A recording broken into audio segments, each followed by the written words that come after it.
বাবা, হেলমেটটা পরে যা। মা প্লিজ, হেলমেট পরলে চুল একদম নষ্ট হয়ে যায়। নিজের জীবনটা সবার আগে, চুল আবার ঠিক হয়ে যাবে। আমি তো শুধু কাছেই যাচ্ছি, কিছু হবে না, দেরি হয়ে যাচ্ছে। হেলমেটটা নিয়ে যা।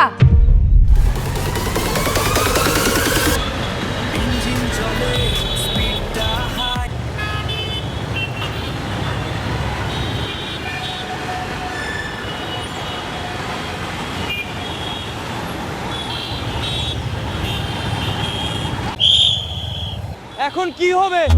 থামুন।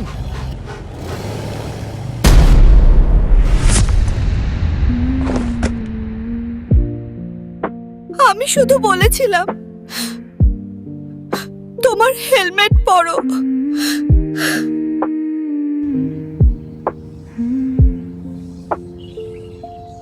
রাতটা থেমে গেছে, রাস্তায় নিঃশব্দ ধোঁয়া, হাসির সব স্মৃতি আজ কেমন লাগে শূন্যতা। এক বাসে ভেসে গেল আমার সব আপনজন।